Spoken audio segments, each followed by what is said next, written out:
Yavapai County Emergency Management in. Ron Sotman was here with Marcy Slay. I'm sure you've met Ron by now. Yes. Yeah. So we'll get into that. But Todd's here today to kind of talk. We've talked about the Yavapai County side of emergency management, but Coconino side, we've never sat down with anybody from Coconino County Emergency Management. So it's really great to have you here today. Their website is coconino.az.gov/ready. Correct? That's correct. Okay. All righty. Let's get right into it. So everybody that I've had in, Prescott National Forest, Coconino National Forest, we've got Kaibab National Forest coming in soon. Everybody's like gearing up early this year. How about Coconino Emergency Management? Well, this year, fire season for us, I believe, started in February with the Gate 13 fire on the reservation on Navajo Depot. Okay. And February, torching trees was not a common thing for northern Arizona. So fire season's ready, and I think that all the players involved are prepared, and we're ready to see what happens this season. It's kind of a scary season. I don't remember a year like this, but I had the Weather Service in here recently, Brian Klimowski from the Weather Service, and he was saying that this year is actually not as dry as 2014, the year of the slide fire in Oak Creek Canyon, which kind of surprised me. But I mean, your feelers have got to have been up for a long time now, as you mentioned, way back in February. So, right. Pretty serious. For sure, and the cooperators of the Kaibab National Forest, Coconino National Forest, State Forestry, and then the PFAC, the Ponderosa Fire Advisory Council, and then the WEFAB over in the Williams District area. We meet regularly, weekly, if not monthly, talking about what the scenario was last year and what it's looking like this year. The Kaibab brought back 1996 numbers, and we're trending about where 1996 was, and in their eyes, that was one of the worst years they saw. So with that information, most recently, our fire calls, our weekly fire cooperative calls have started, and we're having those hard conversations of what the indices look like, what the field moistures look like, and how we can best prepare. Are you seeing those change pretty fast, day by day, week by week? Just the forest readings that you're getting and the weather information you're receiving and stuff like that? Yes, yes, we have. Yeah. I know Weather Service, the U.S. Weather Service, I cannot remember what it's called right now, but they keep sending out kind of a drought report each week that we've been getting and putting out over the air. And it's pretty amazing to kind of watch this map. They kind of name Oklahoma as like the epicenter of the drought this year, and then it just kind of spreading outwards. And I know New Mexico was hit, Texas Panhandle's really bad, New Mexico is really doing bad, and now it's definitely coming to Arizona where we've got the extreme and the extreme drought conditions going on. So yeah, it's very tender dry out there. And as you mentioned, and everybody else that comes in here, wildfire season is year round anymore. But we're in the serious part of it right now. Would you say it's early this year? I do. We had less than measurable snowfall in springtime rainfall, and a couple with the winds that we're seeing over the past 2 weeks, and that will continue over the next several weeks. It's just going to dry out that much more. Relative humidities are down, and then obviously the temperatures are rising. Man, if I were you, I would just be on pins and needles right now, especially with the winds the way they have been. 60-mile-an-hour wind gusts is pretty crazy. I mean, fire start right now, it's just it's going to explode. Paint a picture for me. I think people who maybe moved to Arizona from out of state don't realize just how big one of our counties is. Coconino County is sizable, and you're in charge of the whole county. Yeah, Coconino County, if you were to put several of these smaller states, you can put several small states into our county. Right. And to drive from one end of the county to the other, it's a 3.5 to 4 hour drive. And population? Given the time of the week and given the tourist season, because the tourist season, we could swap to 100,000 tourists in the county on a daily basis, depending whether the Grand Canyon's full capacity or not.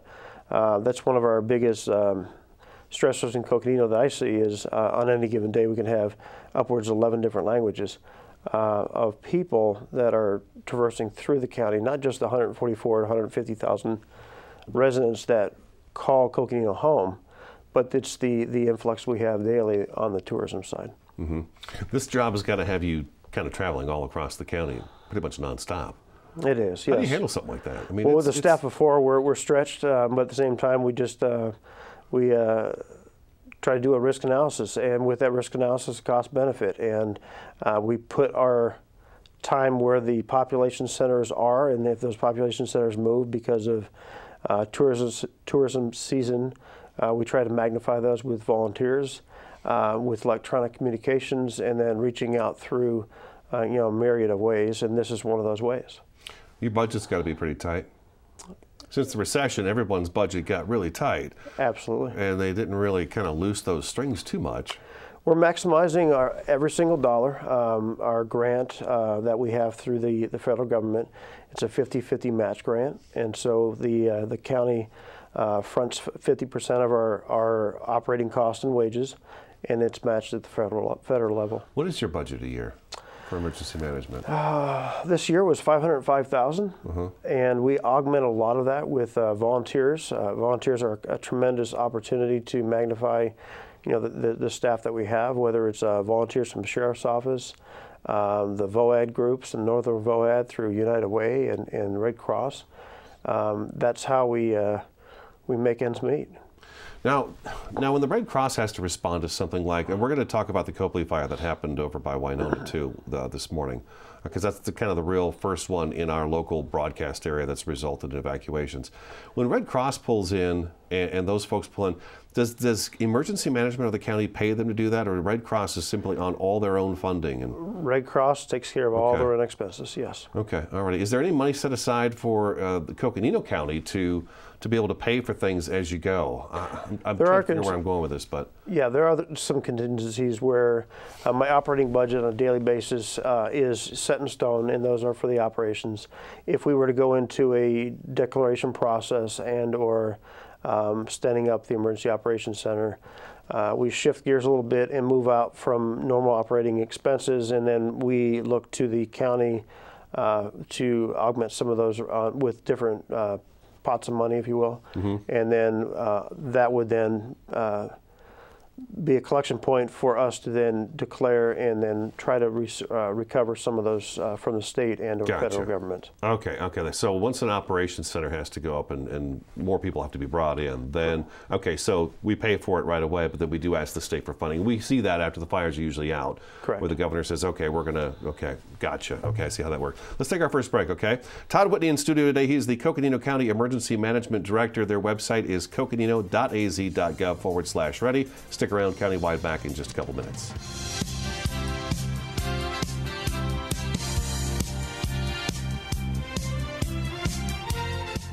It appears these hot ashes are about to be dumped, which could possibly start a wildfire. How will Smokey deal with such a hot situation? The garden hose defense. Next, a thorough stir. Then another spray. And finally, feeling if the ashes are cool. Oh, yeah. Ah, yes, the selfie. A ritual practiced so frequently with this tribe, but not so much by Smokey Bear. Only you can prevent wildfires.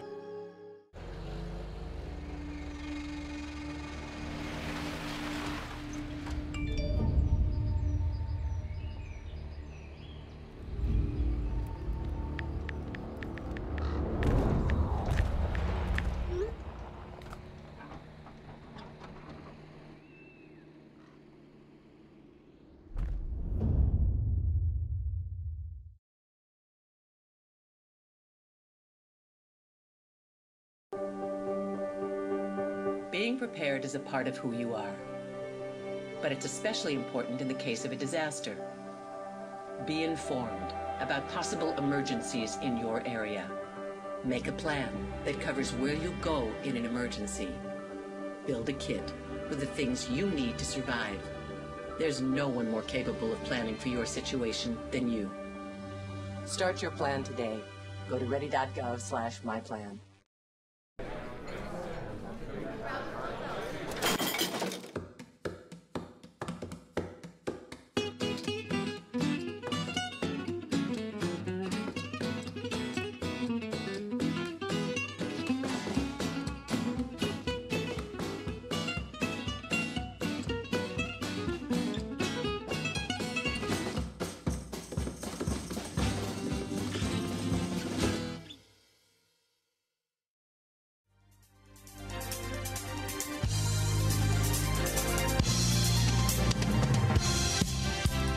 Welcome back to Countywide. Coconino County Emergency Management Director Todd Whitney in studio today.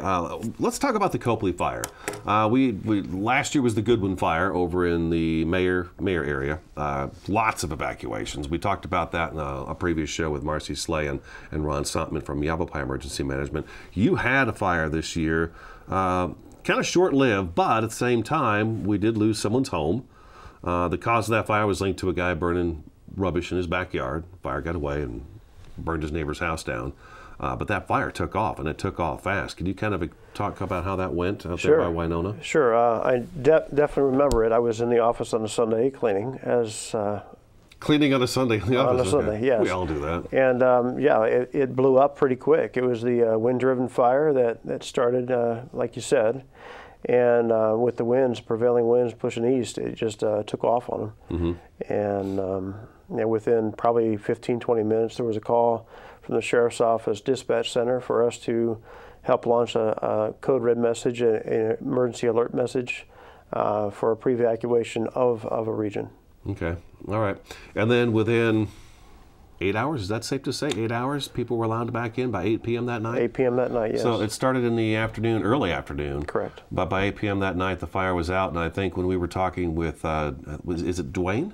Yes. Dwayne at Summit Fire, he was saying how what really helped with that fire, there always seems to be something nice that seems to help with these fires, but they pushed it towards a cinder pit. Yes. Of all things, and it just ran out of steam, and they were able to get it out. But there were multiple agencies. We had Flagstaff Fire, Summit Fire, Coconino National Forest. They were there? That's correct, yes, and then State Forestry. State Forestry was there. Okay, we got Coconino Emergency Management. You had shelter. You had a shelter that you opened for a very short period of time at Summit Fire. Yes, we actually called it a reception center because of the time frame and knowing that the fire is blowing towards the cinder pit. Red Cross was awesome as usual. They came in with several volunteers. They set up the Summit Fire Station 31 as a reception center. It was an awesome opportunity for the public information officer from the fire to meet with the residents to go over exactly what was happening and kind of the process as they were going to see it. Kind of an initial drill, but you guys have drills all the time. I mean, we do. You practice this stuff all the time, right? Just this past, in the past 6 months, we were in Tucson, working with Tucson Town, the Forest Service, the CAIBAB, the Park Service, every entity you can think of in regards to a wildland fire. That was a scenario, and we talked through that for about 4.5, 5 hours about what would happen if this hit Tucson. We also did a 3-county exercise out of Twin Arrows, where there was a fire over in the Navajo Apache area, one in Coconino County, and then also one in Yavapai. How it stretched the resources, how the resources were able to respond. We had everyone from Forest Service, fire departments, to mental health professionals in that room at Twin Arrows, all having a part in the seat at the table to talk through their specific needs and their wants and what their missions were in each agency. Wow, that would be something, wouldn't it, if we had 3? I mean, I guess it's a possibility, right? Absolutely a possibility. Yeah, most definitely a possibility. So I didn't know you guys even practice those scenarios where we're talking about a lot of jurisdictions being crossed, but everybody still has to come together and work together and try to get it put out. Yes. Yeah. And that's not to mention the school shooting tabletop exercises that our office also does, like with the town of Williams this past 6 months as well. Yeah. So we have a myriad of different emergencies that we prepare and plan for, and right now it's wildfire season. Yeah, wildfire season for sure. All the way up until monsoon hits, which is months away. Still months away. You mentioned you guys use the code red, of course, to let people know. Do you think you have, or do you know if you have pretty good compliance across Coconino County with that emergency notification system? Well, in light of the Copley fire, over the past week, we've had 600 more signups. Wow. We had 47,000, and we're over 50,000. Okay. So, within a couple days, we also attend a ton of outreaches in the communities, whether it's a community block party or like the home show last week up in Flagstaff. We were there, and definitely the numbers are increasing with the first big wildfire for the season being at Copley. remind the people the importance of the emergency communications. It seems kind of weird how we have to have like almost a tragedy happen before we're like, oh, we better jump on that and get that taken care of. But yeah, Code Red, I know, sign up through Code Red. Is it through your website or is it through the Sheriff's Office? Because over in Yavapai County, I believe it's through YCSO to sign up for Code Red. It's through our website, coconino.az.gov/ready. Okay. And we're also doing a couple of different outreaches, just not only this show, but we're partnering with NAPTA up in Flagstaff. We're going to have big signs on the big buses. We employed and deployed bumper stickers on all the county vehicles. City has bought into that as well, fire districts as well. So you'll start seeing these red and orange stickers in the back of vehicles with our website, with the message to sign up for the community notifications. It's pretty darn handy. For sure. You know, you type in the message, and isn't that what it is? You basically sit down, type in the message, hit the button, and it goes to everybody that it needs to go to? Correct. We can do cell phone, we can do text messaging, we can hit landline, and also email. So one of those 4 different ways. And if it's a urgent message like it was with the Copley fire, we went through IPAWS, which we borrow the cell towers. We send the message out in a specific targeted area to all cell phones in an area, and that message gets out just like a amber alert or silver alert or blue alert like you see on your cell phone now. Give me an idea of this, Todd. When you decided to use Code Red, or the Sheriff's Office said, okay, we need to send this out, how much time, because we always hear it could be just a matter of moments before you need to leave your house. How much time was it between when you sent that Code Red to when people actually had to be out of their homes? It was the Code Red, you need to get out now, or? Well, the message we sent out was, so 2 things were happening. The Sheriff's Office was on the ground. They were evacuating people house by house by house. And that was already happening? It was already happening. Okay. Our messages were a little bit more broad, and that was the pre-evacuation notice as we know of the past. And the new messaging is the set, we have a Ready, Set, Go platform or evacuation message now. So the set message is what we were sending out, pre-evacuation message for the surrounding area. Okay, all right, the pre-evacuation, the set part of Ready, Set, Go. Correct. Let's take our second break. When we come back, we are going to talk about Ready, Set, Go and remind everybody about that again. So stick around. Todd Whitney from Coconino County Emergency Management in studio today, countywide, back in just a couple minutes.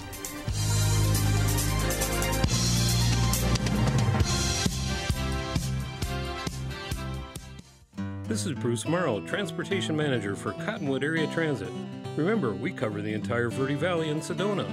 Cottonwood Area Transit has you covered wherever you want to ride in the Verde Valley, all day, every day. Take Cottonwood Area Transit through Clarkdale, Verde Village, and from 26 locations in Cottonwood. With Verde Links, it's a quick and easy trip to Sedona every day. Don't forget our connectors to Camp Verde. Visit cottonwoodaz.gov for Cottonwood Area Transit and take a seat. Let's go ride.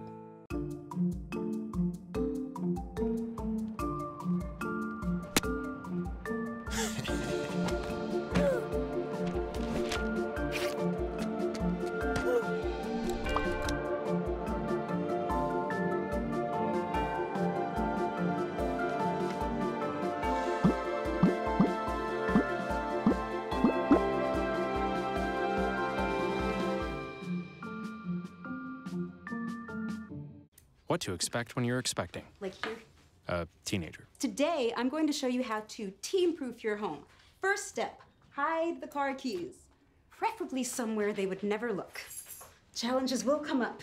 Be ready for them. Hi, honey. Ready for the... Mom, you don't use mannequins in the mannequin challenge. You don't have to know it all to be a perfect parent. Thousands of teens in foster care will love you just the same.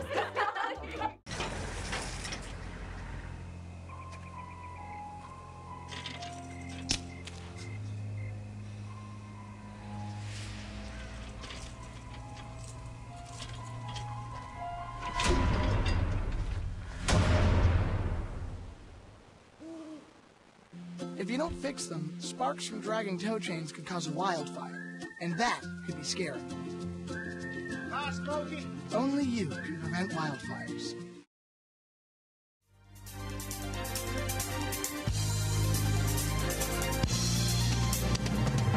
Welcome back to Countywide. Just a few minutes left in the program. We want to remind everybody about Ready, Set, Go. Again, Code Red. You can do that through the Coconino County Emergency Management website, correct? Correct. I'm sure it's probably on Coconino County Sheriff's Office website. It's all part of the county, so if you go to the county website, you'll find it there. And in Yavapai County, the same thing applies there. You go to the Yavapai County website, I believe it's on the main page, and it's also through the Sheriff's Office as well. So Sheriff's Office is really in charge of announcing evacuations. Yes, they are. Yeah, they're the lead on that. All right, ready, set, go. Remind me, what is ready? Ready just means just this. You're getting yourself ready way before it's time. Part of that ready is the emergency evacuation or emergency notification system. Sign up, and then as you sign up, that's part of step ready. And another part of step ready is the FireWise of your house.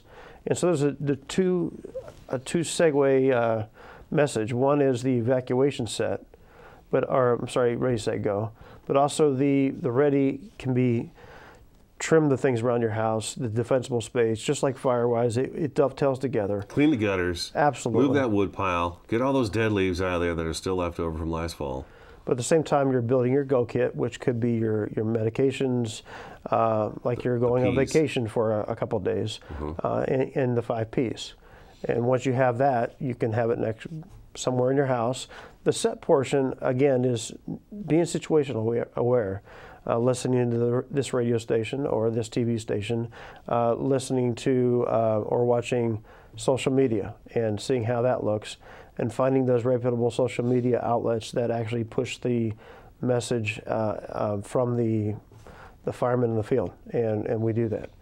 And then the set, obviously, when we reach set, it shouldn't be you have to drive back to your house to get your bags to get ready.